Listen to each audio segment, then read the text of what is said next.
오늘 본문은 우리가 잘 아는 말씀입니다. 포도원 주인이 일꾼을 불러러 나가는 장면이 나와 있죠. 그래서 우리 시간으로 하면은 아침 9시에 불러러 나갔다가 일꾼을 몇 데리고 와서 일하고, 또 12시에 데리러 나갔다가 또 일꾼을 데리고 와서 포도원에 일을 시키고, 또 세 번째는 오후 5시에 또 나가보니까 사람들이 있어서 일을 시켰다. 뭐 그까지야 문제가 있겠습니까? 근데 문제는 하루 일당을 주는데 문제가 생겼어요. 일당은 데나리온이라고 그러는데 하루 노동자가 받을 수 있는 임금이 1데나리온입니다. 근데 임금을 주는데 가장 늦게 온 사람부터 먼저 줍니다. 오후 5시에. 6시만 해가 지게 되기 때문에 1시간 일한 사람입니다.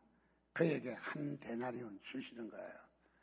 그랬더니 다른 사람들이 기대했겠죠. 야, 1시간 일했는데 1데나리온 주는 거 보니까 우리에게는 더 줄 것이다.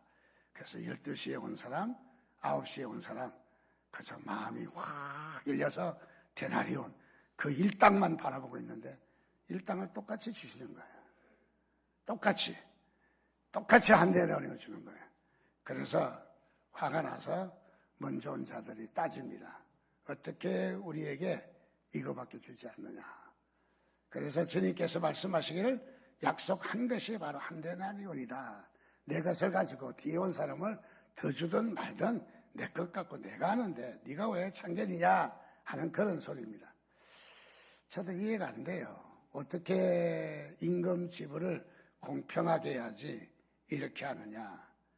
공평하게 해야 되죠. 우리는 임금 지불을 공평하게 해야 된다는 것을 부인하는 것은 아닙니다. 우리가 당연히 일을 더한 사람 더 주는 공식도 맞습니다. 그런데 여기에서 말씀하고 있는 것은 그 임금을 받는 자의 태도를 보는 거예요. 태도를. 어떤 태도이냐. 이것은 하나님 나라의 백성들이, 하나님의 백성들이 어떤 태도를 가져야 하느냐를 가르쳐주는 말씀인 것이죠. 즉, 우리가 헌신하고 봉사하고 교회 생활하면서 우리가 이렇게 하느냐 하는 것을 보여주는 부분입니다.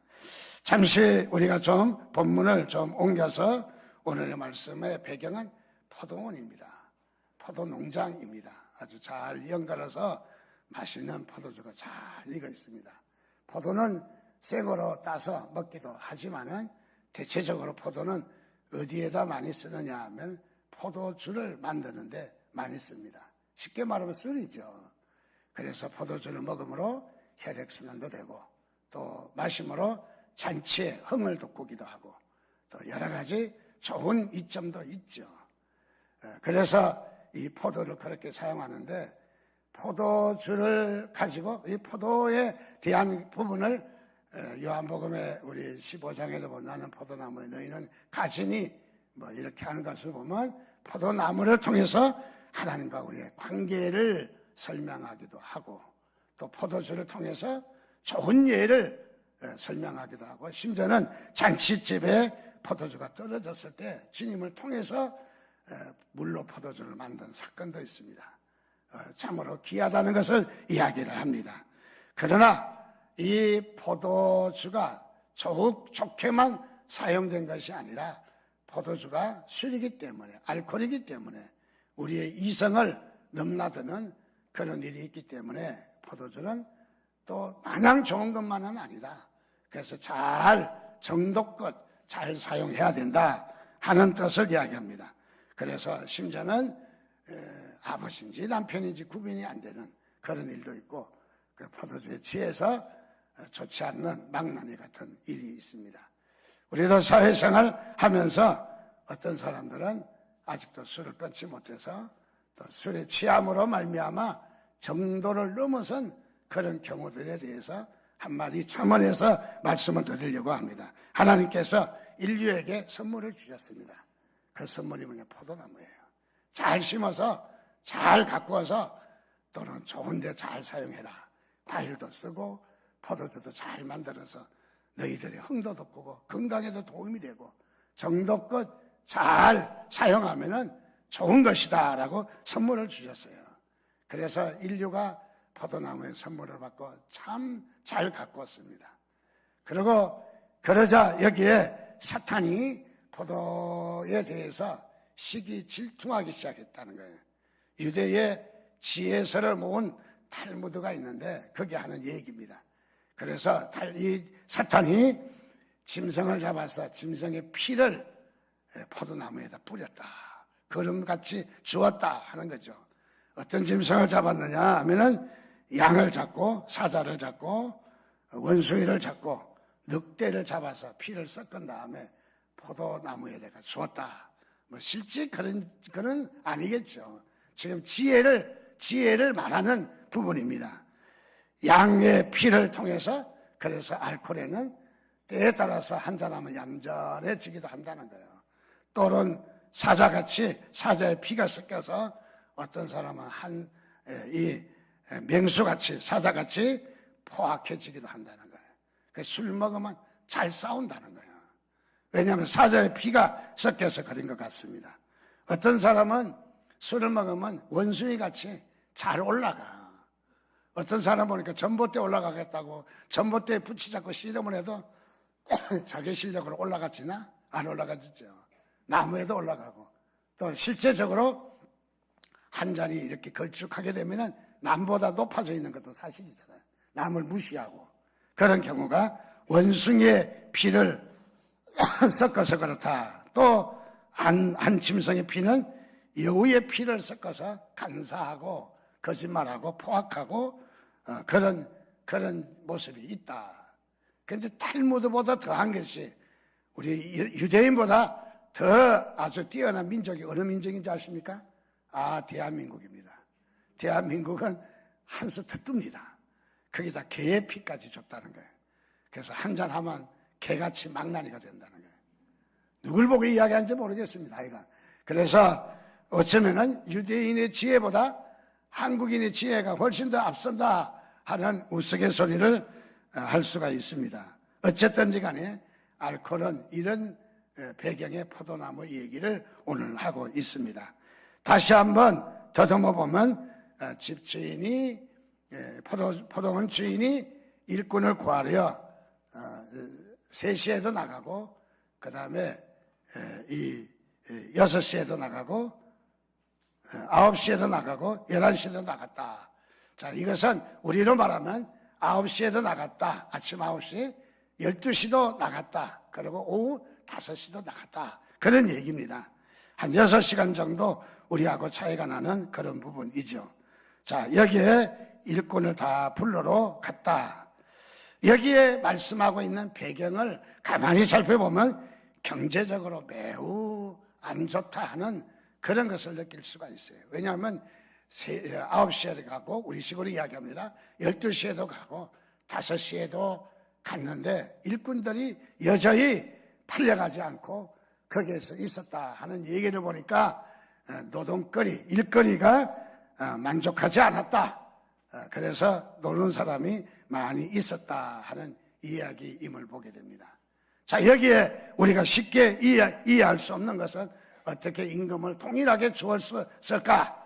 거기에 대해서 반기를 든 사람들, 즉 이 9시나 12시에 온 자들이 우리에게는 당연히 더 줄 것인데 우리에게는 더 주지 않고 동일하게 주었다 하는 것을 말해주고 있는 것입니다.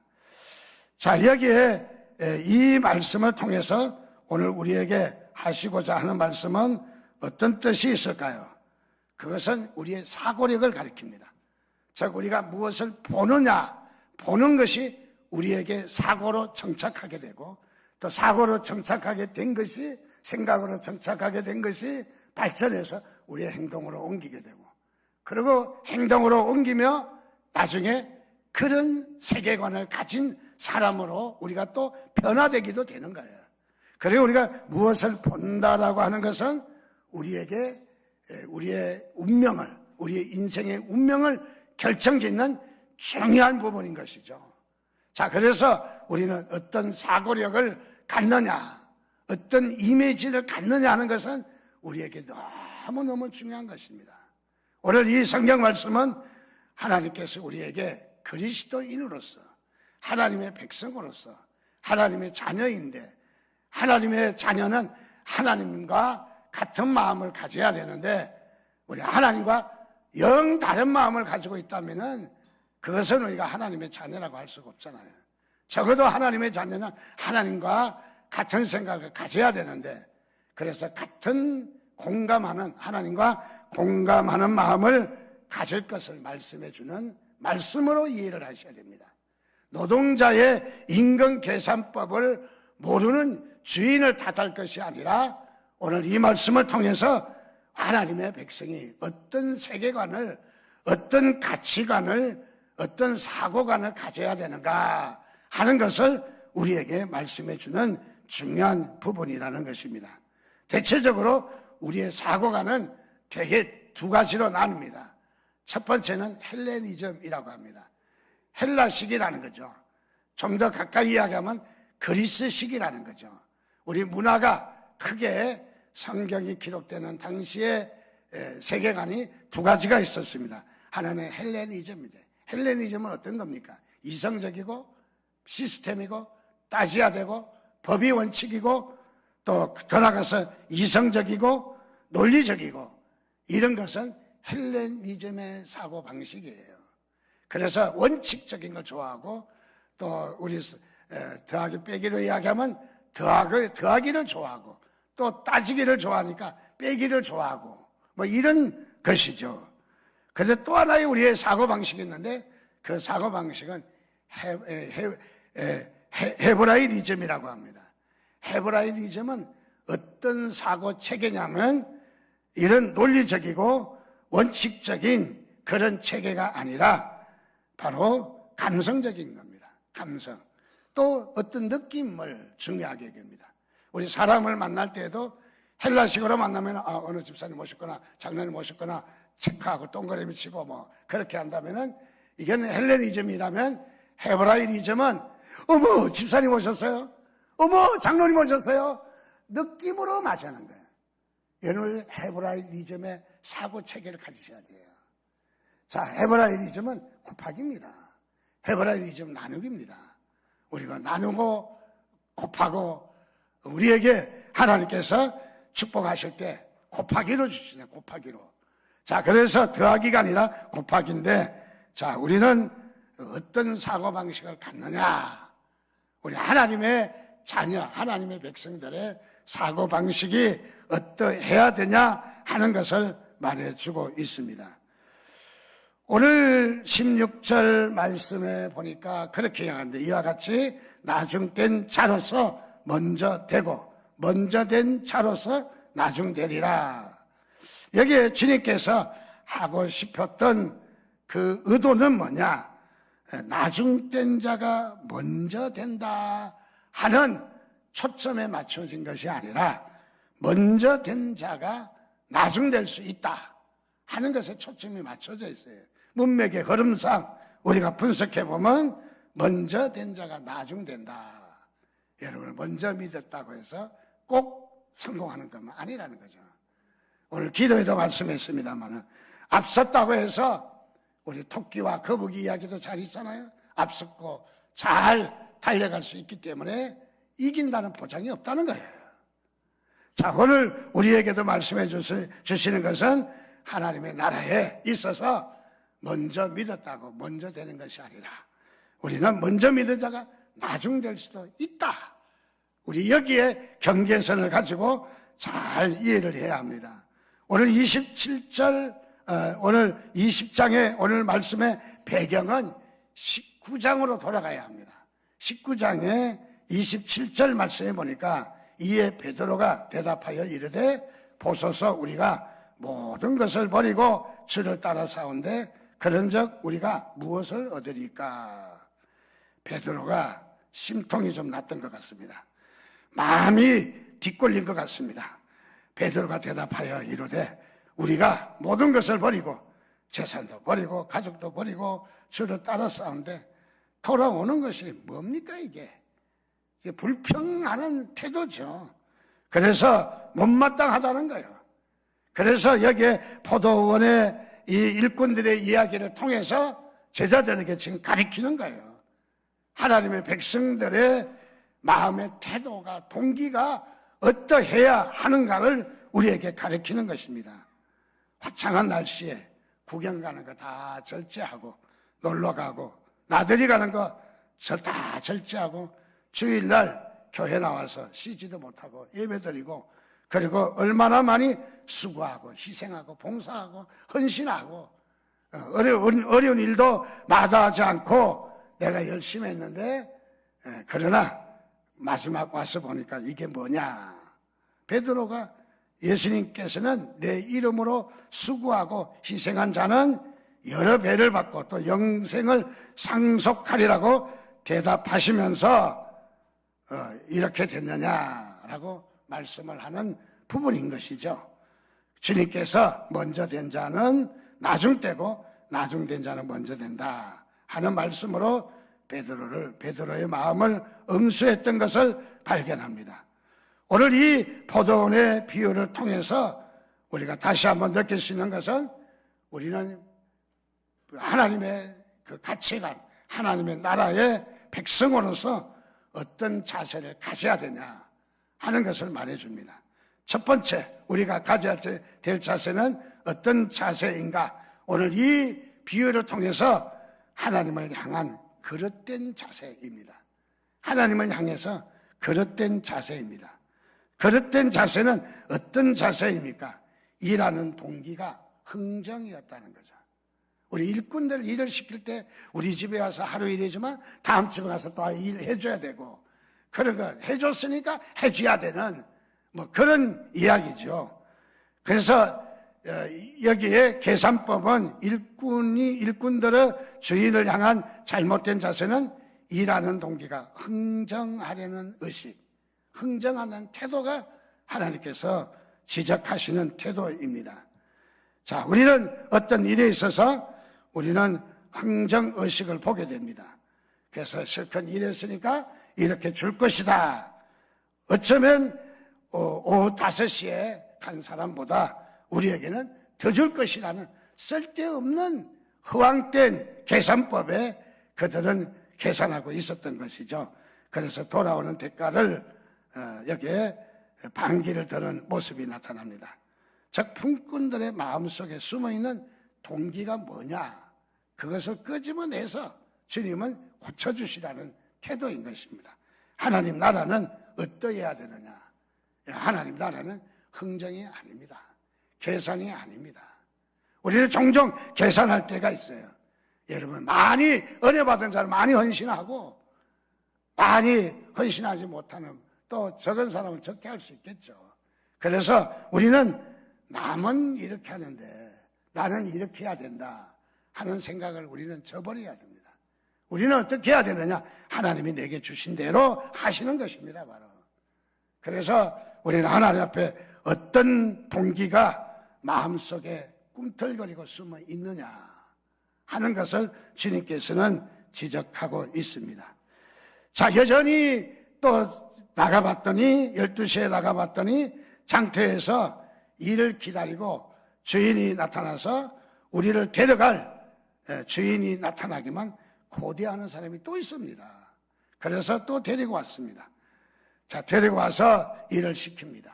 또 그 다음에 오후 5시면, 대체적으로 오후 6시면 해가 지게 되는데 이제 남은 시간이 1시간밖에 없는데, 주인이 이들도 데리고 갔다는 것은 주인의 마음이 어떤 마음인가를 우리가 보게 되는 거예요. 그것은 뭐냐면 매우 선처하는 열려있는 마음이다. 자, 여기에 어쩌면은 경제적으로 아주 절박한 상황이나 하루에 일당을 받지 아니하면은 가족들이 굶을 수밖에 없는 처지이므로 마지막에 온 이 5시에 온 일꾼도 동일하게 주인이 선처를 했다 하는 것입니다. 그런데 왜 먼저 한 데나리온씩 약속을 한 자들이 불평을 하느냐 하면은 자신의 신분을 잊어버린 거죠. 갈 데가 없어서 서성거리고 시장 가운데서, 인력 시장에서, 장터에서 서성거리고 있는 자를 써준 데 대해서 감사한 마음보다 오히려 자신을 덜 받은 데 대해서 마음이 매우 불편했다 하는 것을 발견할 수가 있습니다. 굶을 수밖에 없었는데, 정말 우리가 더 이상 유지할 수 없었는데 우리를 선대에서 일꾼으로 써준 데 대해서 감사하고 감격해야 될 사실을 잊어버렸다 하는 것을 말씀드리고 있습니다. 오늘 어떻습니까? 하나님의 자녀들은, 하나님의 백성들은 여러분 감사하는 마음입니다. 5시에 들어온 일꾼처럼 감사하는 마음입니다. 정말 1시간 동안 일을 하면서 어떤 생각이 들었겠어요? 저들은 일찍 와서 일하는데 나는 1시간 가지고 실컷 일해봤자 얼마나 하겠어? 열심히 해야지. 요령 피우지 않고 열심히 해야지. 그리고 다 끝나고 나면 또 임금을 줄 터인데 임금을 뭐 얼마 줘도 감사한 거 아니겠어요? 그저 다른 사람은 한 바구니씩 주는데 나는 한 쫀적이 줘도 감사한 마음인데 여기에 동일하게 한 바구니로 주었다면은 어떤 생각이 들겠어요? 감사. 우리 한번 찬양 한번 해볼까요? 감사.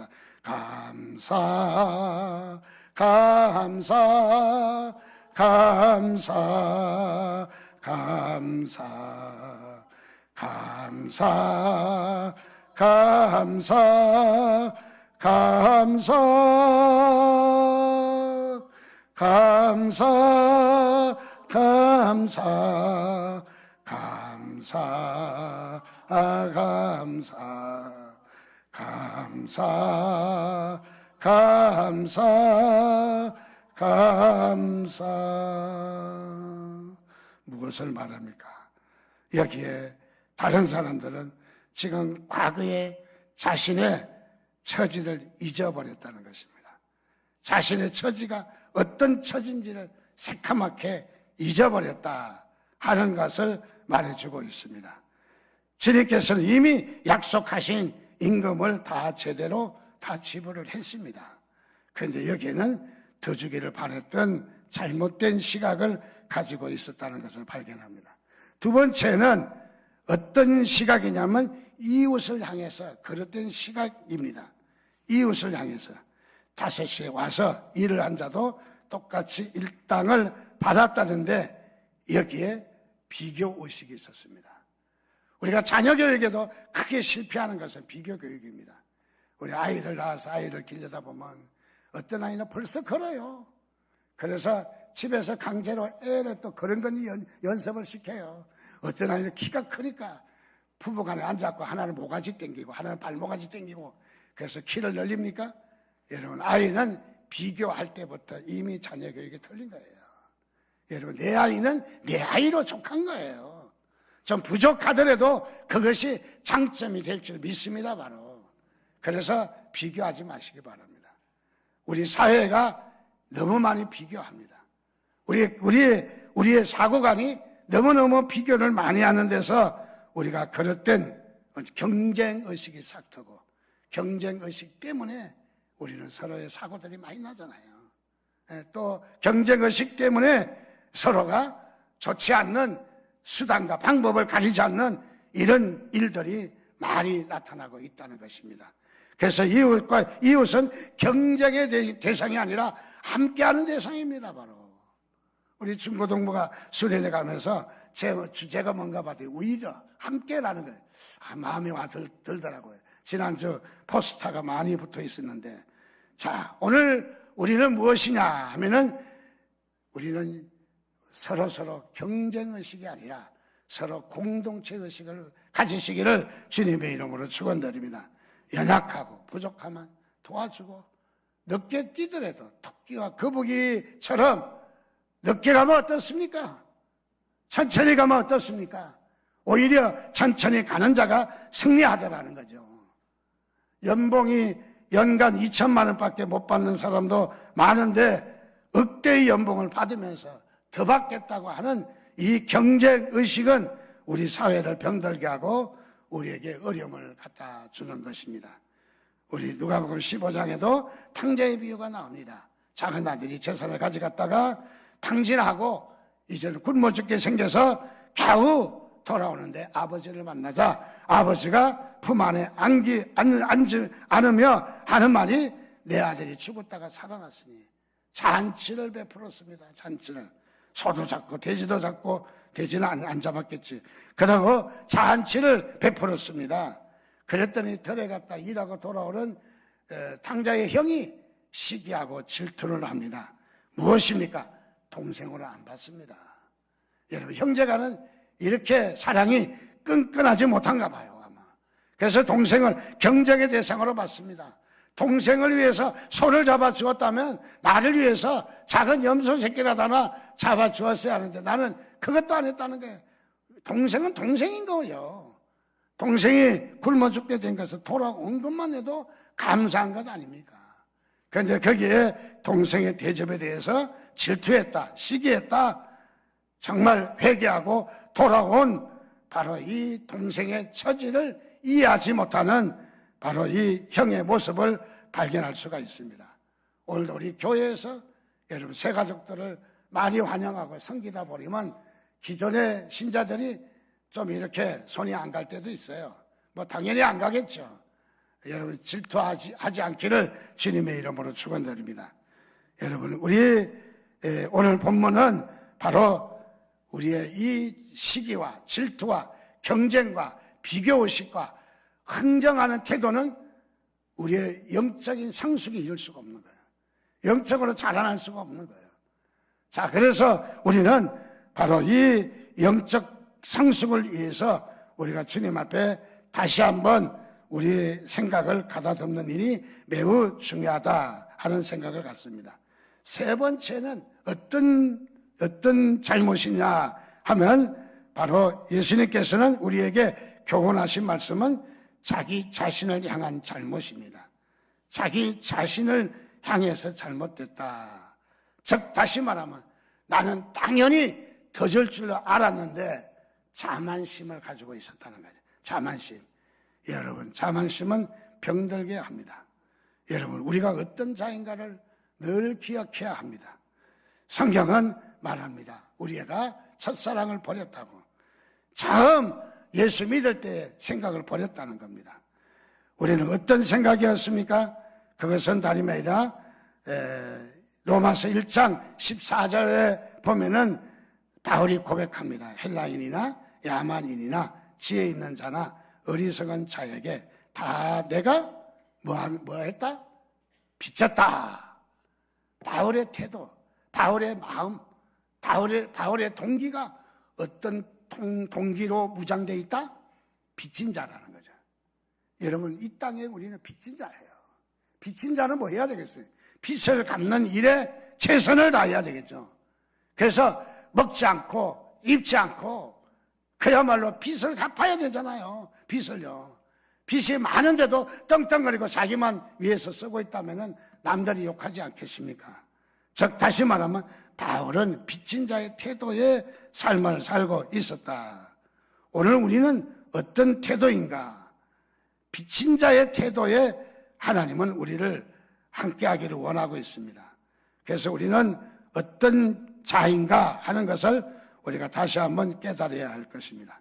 우리가 빚진 자의 태도를 잊어버리면 그때부터 실패하기 시작합니다. 여러분 주 앞에서 항상 빚진 자인 것을 믿으시기 바랍니다. 그래서 봉사도 하고 여러분 주님은 십자가에 달리시면서 피가 나서 썰하려서 신경을 건드려서 마취도 안 하고 그리고 주님은 십자가에서 오래 있기가 너무 힘들어서 대학빛이 따가워서 한 번도 거절하지 않았어요. 한 번도. 어떤 어려움이 있어도 우리 주님은 우리를 사랑하는 마음이 참 폭적이었다는 거죠. 그가 생명을 다하시면서까지 그분은 우리를 위해서 헌신하셨어요.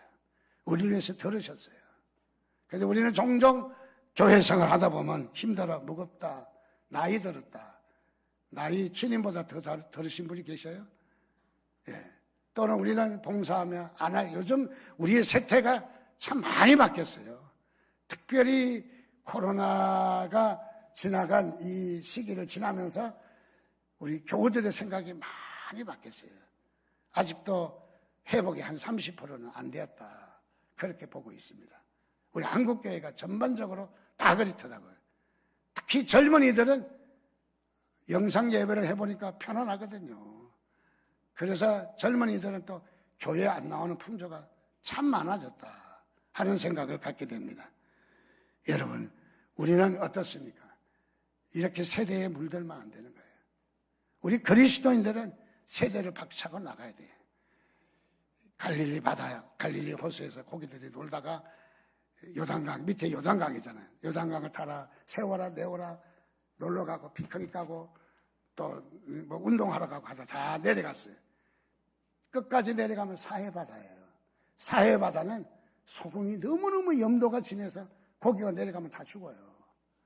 자, 고기가 세워라, 내워라 하다가 요단강에 내려와 있다면 이제는 해야 할 일은 박차고 올라가야 돼요. 그 힘든 그 개울에, 힘든 그 오르막에, 힘든 숲을 속을 제치면서 올라가지 않으면 죽는 거예요. 우리 신앙은 어떻다고 생각하면 올라가야 합니다. 자, 이스라엘의 지도를, 그 지형을 그 주님께서는 꼼꼼하게 챙겨 놓으신 거예요. 얘들아, 여기서도 배워라. 배워라. 오늘도 우리는 이 모습을 보면서 우리는 어쩌면은 어떤 우리의 마음의 상태인가, 우리 마음의 상태를 보면서 하나님이 기뻐하시는, 그리고 우리가 영적 성숙을 하셔서 복된 여러분의 삶이 되시기를 주님의 이름으로 축원드립니다. 기도하겠습니다. 우리 주신 말씀을 생각하면서 한 1분 동안 우리 묵상으로 기도합니다. 하나님, 우리의 태도와 우리의 마음과 동기와 우리의 가치관과 세계관이 어떠한지를 보게 하시고 주님이 기뻐하시는 우리의 가치관과 세계관이 되게 해달라고 같이 기도하겠습니다.